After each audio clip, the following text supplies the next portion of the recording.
Thank you for joining Circle Optics 360 Pulse. I am your host, Jennifer Sertl, Director of Marketing at Circle Optics. 360-degree imaging is part of everyday life. Circle Optics technology is being designed to actually accelerate the delivery of life-saving resources, ensure aerospace safety, and then also increase immersive experience participation. This podcast, 360 Pulse, is dedicated to featuring immersive technology and innovators that are working on these capabilities. Circle Optics has recently been accepted into the Ensign Propel New York program, which is a collaboration with the Air Force Research Laboratory that's really working to help get technology to the DoD community, the Department of Defense community. And what this does is it really allows the technology in all of these different sectors to create value and serve as soon as possible. And in the process of that, one of the people and the organizations working with Ensign is an organization called Decisive Point, which we're going to hear more about. But the principal of Decisive Point, her name is Jacqueline Blackburn, and she is our guest today. And let me just tell you, a sliver of a sliver. This is really a leadership odyssey. It is not just leadership experience. Jacqueline graduated from the United States Naval Academy and led and deployed teams through the Naval Explosive Ordnance Disposal community. She was responsible for training and building teams for no-fail missions in the Middle East and Africa. And when we mean no-fail, like lives are at stake. And that's just incredible. And prior to actually her role with Decisive Point, she actually spent several years at JP Morgan, working really closely with founders and building out what they call their early stage technology and disruptive commerce practice. And I got to tell you, I've never heard the phrase technology and disruptive commerce practice. So because Circle Optics has been a startup and is now working towards commercialization, I really like the idea of technology and disruptive commerce as a theme. But right now, I want to welcome Jacqueline to the program. And the first thing I want to say is thank you so much for your service, Jacqueline. No, thank you. It's wonderful to be here. I'm looking forward to our conversation today. Excellent. So how has your experience at the United States Naval Academy shaped your approach to leadership and team dynamics? So I think the things I learned at the Academy, I think could translate to really any career. More just how I learned how to live life, and that's with purpose and team. The importance of making impact that is greater than yourself, and knowing that success often doesn't rest on the merits of a single individual, and that it takes an incredible amount of hard work and perseverance to accomplish something meaningful. And then I think in terms of relationships with others, integrity and trust are the single most important values and what makes a team unstoppable. I mean, those are incredible words, but to actually make them living words and living, like building that trust and having that level of, I trust you with my life, and that level of deployment is really quite remarkable. Is there anything you can share about how teams can build trust, or how did it evolve in your team building? Yeah, absolutely. I think the teams I was on, you become like family, and so you spend a lot of time together. And as a platoon commander in EOD, Explosive Ordnance Disposal, I was responsible for the execution of our mission sets while forward deployed and the safety of my guys. So I was responsible not only for maintaining accountability of our gear and critical equipment, but also reporting up our chain of command. And I think at the end of the day, you are a team, and we all had to make each other accountable. We all made each other stronger, and we all made each other successful. And I also think too, like we were only as strong as our weakest link, as kind of the common adage goes. So I think effective communication is critical to team success. I think being a leader that is approachable, has compassion, but also a sense of realism enables those lines of communication to exist. And I think just showing up each and every day for my guys and doing so consistently has been valuable in, my civilian roles in the teams I've been on. I really feel like we could spend a whole program just really talking about leadership and teams and trust. But one of the things that I really want to learn from you is, with a challenging mission and the experience in the Middle East and Africa, is there anything that you experienced that you're willing to share that actually changed your perspective on how decision-making takes place and how to ensure people understand what decision to make? Yeah, absolutely. So when I was in Africa, we had been diving in fairly unclean water, and that's said mildly, but we had gotten back from a particular mission. And over the course of the next several days, my team chief actually developed a septic infection where he was hospitalized. So it's a really challenging situation to be in, because you're not only balancing to make sure that, my chief, one of the leaders in my team was taken care of from both a personal health and safety standpoint, but also continuing to fulfill our forward deployed mission. So I think really what I learned from that experience was the strength of the team that we had built, both he and I had built together, had really shined through in this way. So he was able to recover because of the medical support we were given while forward deployed. And then we were also able still to accomplish our mission. And really what I learned was the power of a team can be truly unstoppable. And how, communication, the level of, he trusted you with his life, but also so many other lives. Because when I think of that kind of a deployment, there are literally so many lives at stake. What was it like for you to have that much entrusted upon you?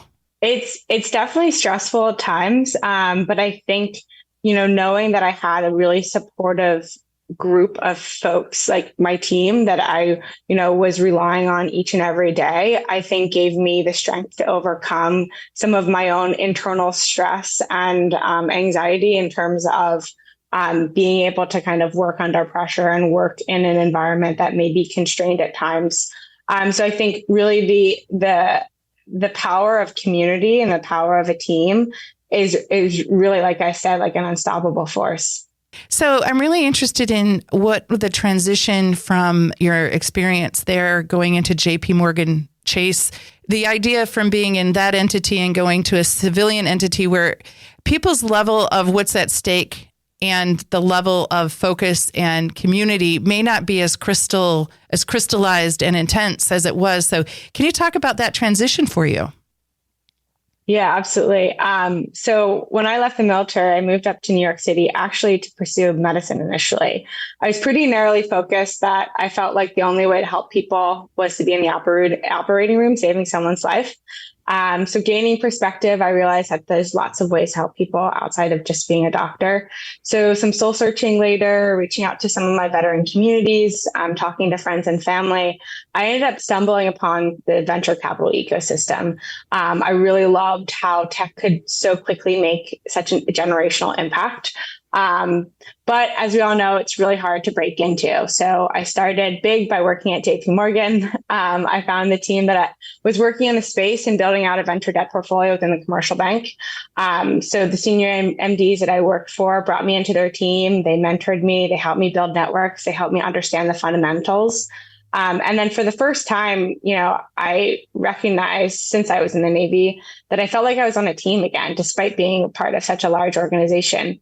And I think with a larger organization, you end up having a lot of touch points with founders and the venture community. And I think that can be, really impactful. But I think, finding that team, finding that mission set that continues to drive you was something that I was able to find at JP Morgan. And my decision to end up, moving into the venture side was just wanting to be closer to the problem sets, wanting to be closer to the builders and those that were actually problem solving, which is why I sought after an investor role at Decisive Point.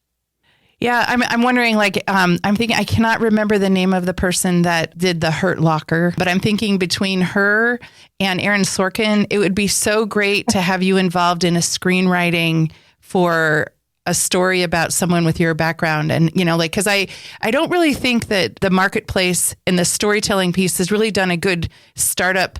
There's all this stuff about WeFunder, or there's, I'm thinking of, it's the co-working space. They got all that. And I'm like, but there isn't a really good story about startup founders. And I feel like I feel it in my bones that there's a story to be told by, with some really good experience and some great screenwriting. Do you kind of, I feel like that's incredible. Yeah, no, as long as Greta Gerwig can direct it, I'm all in. There we go. Maybe together we could write some sort of proposal and see if we could get her into that storytelling as well. I love it. And that, where I want to go is not I have these questions I've got to get through. So hopefully we can have another conversation at another time about that. Let's talk about teams and building small teams, because a lot of times innovators are really good at creating a patent, creating a moat around the patent. But when it comes to scale, they're not as good at at building those teams. And I'm wondering, one, is that the biggest bottleneck that you see? And if not, I want to know the bottleneck. And second, what are the best teams that you've seen in startup space, and why are they so good? Yeah, absolutely. So I think, leading teams in the military is a lot like leading teams in the early stage founder life. I think at the end of the day, it takes a lot of grit, perseverance, and adaptability. And I think you can draw a lot of similar parallels to team building in both instances, because I think the end result is the same, like winning and ensuring mission success. So I think, founders that have a vision that can draw in a community, a team, a tribe, whatever you want to call it, to help pursue that mission forward, I think is, the best recipe for success. And I think often over communicating is highly important, especially at the early stage. And I think too, particularly within the defense ecosystem, I think it's really important that this teams, even if they are quite small, that they're in constant engagement with each other, whether that is working together, not in like a hybrid setting, building something together. I think that really creates camaraderie within a small, tight team. There's a lot to unpack there, but thank you for that. And I'm also wondering, so Decisive Point, can you share with me, how that came together and also the investment thesis? Yeah, absolutely. So Decisive Point is a venture advisory and early stage investment firm. We focus on deep tech innovations for security, energy, and infrastructure, defense, energy, and infrastructure. We're experts in helping deep tech companies grow, navigate government contracting, capture R&D funding, and provide our portfolio companies with additional capital. So since our founding in 2018, with every dollar we've committed out of our fund, we've been able to return on average about $14 of non-dilutive capital. So through the support of our technology accelerators, we're also able to engage directly with many of the country's most active technology ecosystems and R&D centers of gravity. And that gives us a lot of really great early exposure to companies and innovations. So our focus, as it was back in 2018 and as it still is today, is really to serve the interests of the United States and the national security strategy to create long-term value for our investors. Is there a particular, how many companies have you worked with so far? So on the venture side, we have 12 companies in our portfolio. We focus in the C to Series A stage of investment. And then we work with a number of companies on the advisory side. And then we've partnered with 40 plus companies on the accelerator side. That's great. And, and we can't wait for Circle Optics to be one of those in your portfolio as I, have to do my job in this space. But can you please share maybe just one of a story about one of the companies in your portfolio that you really think is really representative of who you fund and why? Yeah, absolutely. So that's a really hard question because it's hard to choose just one. And I feel like I've really only been working for Decisive Point for a year. But I think speaking broadly, I think the beauty of the accelerator programs that we do with the Department of Defense, Department of Energy, is really the connections and network effect that we get to provide our cohort. So working with government can feel like a big web for early stage founders, and it's often making quality connections or the right connections that lead to the ultimate success. So I think, my personal strength is being a connector, and I love getting to provide value to our founders in that way. I also like deep diving with companies to understand their technology and help them advise from a proposal standpoint. There are a lot of folks that work with startups that don't understand the different types of contract vehicles. They don't understand the different pockets of money or where the funding comes from.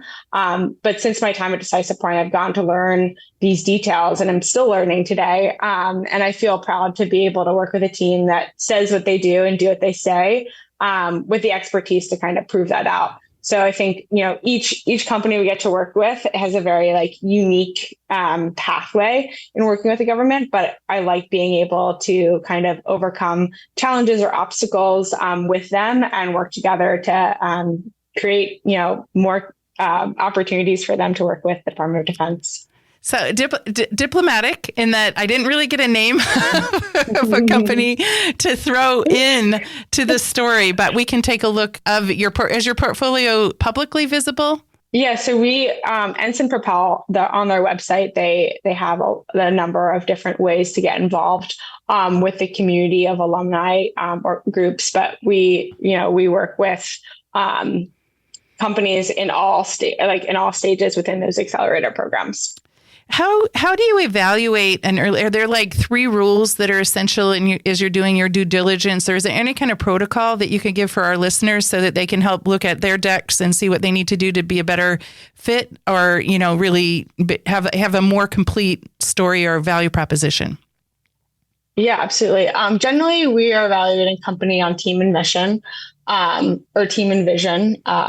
But I think furthermore, we're thinking about how can we be beneficial to them as investors or strategic partners. So if their customer is the Department of Defense, in the same way you have product market fit on the commercial side, you also need to have the same in government.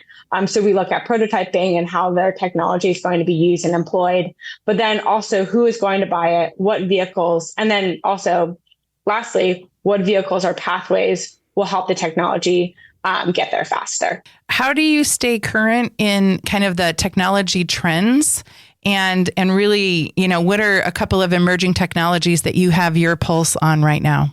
Yeah, I think there's a lot of really great resources. I am definitely a advocate of, the Wall Street Journal. I read a lot in terms of both like general, news information sources, but then also like a little bit more specific, maybe foreign relations focus. But I think the things that are exciting me the most, and I think the areas that I foresee having a great impact on our society are definitely AI and autonomy. I also think deglobalization is a big topic of conversation. So, for example, establishing manufacturing bases here in the United States. And then I think also energy, particularly use cases for nuclear energy as a sustainable and scalable resource is the last trend that I would say that I think, are going to have major effects and impact on our next generation. I like that you had referenced that you're really staying the pulse, and that your pulse, it sounds like you're not reading just information from the United States, but you have a global view to get global perspective and all of that. I'm a big believer that leaders are readers. Are there any books in particular that have really just been really good touchstones for you? Absolutely. I have a lot of books. I read a lot. I love reading. I was an English major. So a couple of ones that I like, The Confident Mind by Dr. Zinsser. It was actually, Dr. Zinsser is the director of West Point Performance Psychology Program. And it was a recommendation from Tommy Hendricks, our managing partner at Decisive Point. But in the book, he shares advice on mental toughness and self-belief and building confidence really in any field. And empowering that with their readers. The second book I love is a book called Thoughts of a Philosophical Fighter Pilot. It's by Jim Stockdale, who was a prisoner of war in North Vietnam. And it's basically a collection of his speeches and essays on how his experience formed his philosophy on character, leadership, integrity, and personal and public virtue. I read that in college, and it's really resonated with me over time. I've read it again after, and it's just such an incredible book. The third book that I can recommend is called Into the Wild by John Krakauer. It's a story of Chris McCandless. And the one thing that really stuck with me in that book was that something that he shared towards the end of the story, in which Chris mentions happiness is only real when it's shared. And I think that's such an impactful and important message to get across to organizations, people, communities. A recent book that I've read that I've really, really enjoyed is a book called Tomorrow and Tomorrow and Tomorrow. And it's by a woman named Gabrielle Zevin. It's a story of friendship, love, and pursuing your passions. And it's a story of 2 childhood friends that started a successful gaming company together. And one of my favorite quotes from it is a rhetorical question, or actually 2 rhetorical questions, which is, what is love in the end? And they question is, accept the irrational desire to put evolutionary competitiveness aside in order to ease someone else's journey through life. which I think is really, really interesting. I'm not going to give away any of the details. Oh my gosh. I think you're actually making a movie about it, but it was a really, really great story, and I highly recommend. I believe it was published last year, or maybe a year, two or 3 years ago, but it's a pretty recent book. So those are some of my top book recommendations. Yeah, I just would love to make just a couple of comments. We're going to have to do like a 360 Pulse podcast shelf because of all the books that are recommended by people, which is amazing. For those of you listening, you might be familiar with a Stockdale story from the standpoint of Jim Collins, who wrote Good to Great, used the Stockdale paradox in the work, where so you can actually go and listen and learn actually the original story, which is great. But I think that's really resonating. And I just wanted to share with you that a book that's really resonated with me is The Hidden Element, which is really talking about the psychology of why innovation is so hard for people to adopt and adapt to, which is just as an innovative company. And as I also teach innovation at Rochester Institute of Technology, we're very surprised at how hard it is sometimes for people to actually accept the technology. And there's that book is about the psychology behind people and why innovation is so hard. So this is just amazing. My very last question, and I can't wait to have more conversations, and maybe we can write that book. Yeah. My daughter just graduated from college, and it makes me wonder, what advice do you give to college students and new graduates, both from a life perspective and then also a career perspective? Yeah, absolutely. So I'll leave with this: follow your passions and explore your curiosities. And I think from there, you'll find your purpose. But also make sure that you surround yourself with a solid team and people you want to learn from and grow with. I think having your tribe is just really so important in life. And also, it's okay to fail. It's part of life. And it's often how we overcome our failures that are truly defining for us as people. Yeah. So, oh my goodness, so much here. And I can't wait to re-listen to it and to really unpack some of this great insight. But the idea that there's a difference between a team and a tribe, I just want to ask all of you listening to think about, on a scale of 1 to 10, what would you rate your current team as a team? And then what number would you put as a tribe? And I had never heard that kind of distinction so crystallized before. And the importance of, like at one level, I was like, I bet we're going to have a deep talk about technology. And it just really seems more and more through these programs, what we're learning is that it really is about individuals and individual character and technology. And so a lot of what you're talking about, what you're sharing and who you are just exudes character. And I don't know that there's enough conversations about character building and the importance of character. And it's really lovely that in your thesis, it is, does the tech work? But do we believe that the people are committed to each other and committed to the technology is a really, really neat layer. You've been listening to Jacqueline Blackburn, principal at Decisive Point. Thank you for joining us. I'd also like to thank our producer, Scott Fitzgerald at RockFox Studios here at the very heart of optics in Rochester, New York. There's also a few other organizations that have really been a part of the Circle Optics journey that I want to acknowledge. The Institute of Optics, Genius New York, Luminate Accelerator, AFWorks, Cider Technologies, Archangel Imaging, AUVSI, and for the very first time, I'm delighted to acknowledge Ensign Propel New York. And if you have a story we should feature or a guest that you think would further this conversation, please let me know. You can reach me at jennifer@circleoptics.com. Thank you for joining us.